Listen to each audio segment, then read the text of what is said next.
Magandang araw mga kaibigan. Bigyan natin ng reaction, opinion itong post ang balita ngayon. Title, It is highly confidential.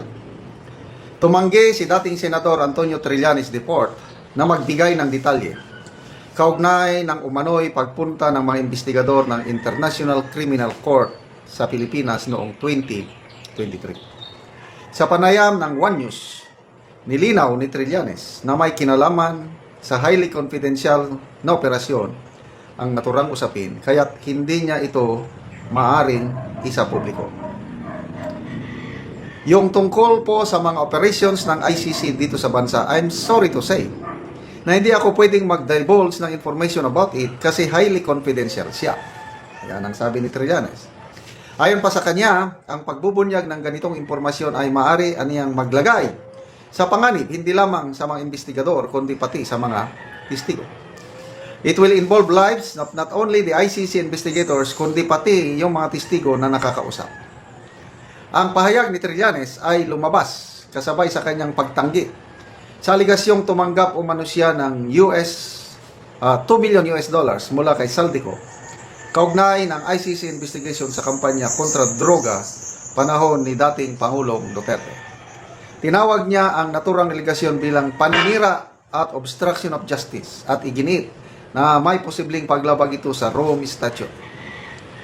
Binigyan din ni Trillanes na hindi dapat basta-basta ilabas ang sensitibong impormasyon.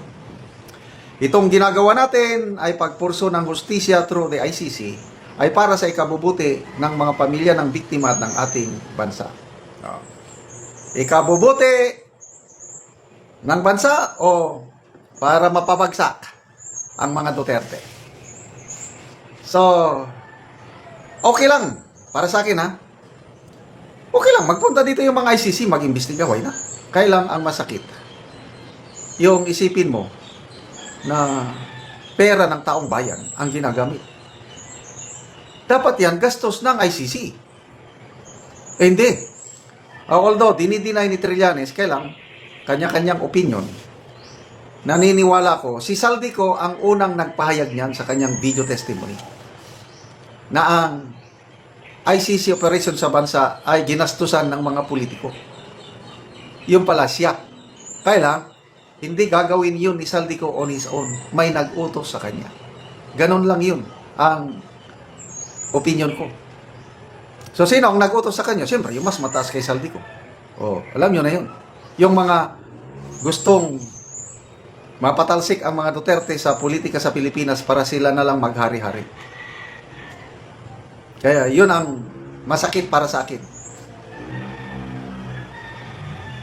Pero mo ako, pero mo 100, more or less 115 million. Wow! Ang unang nagbulgar nito, si Maharlika eh. Believe na ako kay Maharlika. Dinidiscuss niya ito sa kanyang vlog. Nandyan na sila, bantayan nyo. May mga hotel na binabanggit. Talagang kuha-kuha ni Maharlika. Kaya lang yung source of funds, binanggit niya noon na politiko. Kung nabanggit niya, Saldico, Martin Romualdez. Nabanggit niya noon. At ito ngayon, pinapatunayan ng 18 ex-Marines. So, sige, ex-Senator Trillanes, ituloy nyo lang inyong ginagawa. Pagbutihin nyo. Patumbahin nyo. Padapain nyo mga Duterte kung kaya ninyo. Kaya lang, after 2023, nagsimula yung demolition job nila kay BP Sara. Hanggang ngayon, nakatayo pa rin. Kaya sabi ni Corina Sanchez na,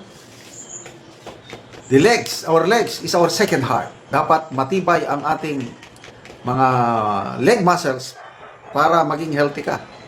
Eh yan si BP Sara, sabi niya, ang tagal na nilang pinipersecute, nakatayo pa rin. Ayos ka, Miss Corina Sanchez. Yes, nakatayo pa rin ang aming BP Sara. Na kahit, sabi ni Auntie Claire, nagbabakasyon lang. Ba't ang taas ang rating? Samantalang Pangulo, trabaho ng trabaho, bababang rating. O, di ba nakakaya? Ibig sabihin, hindi na-appreciate ng taong bayan yung sipag ng inyong Pangulo. Dahil mababang kanyang rating. Bakit? Nakikita nila ang katotohanan yung talamak na korupsyon, inuuna ang political interest bago ang kapakanan ng bansa. Ito ngayon, pera ng taong bayan, mali-malita, dinideliver sa mga senador, kongresista, kung sino-sino pa dyan. Nako, mga senador, Senator Soto, Tito Soto, na-deliveran di umano ng 5 malalaking bag, mga Quadcom chairman, Paduano, Abante, Barbers, okay, mga Makabayan Black, plus marami pang iba, more than 20, yung napangalanan doon. And sasabihin, sigurado yan, sinungaling yan.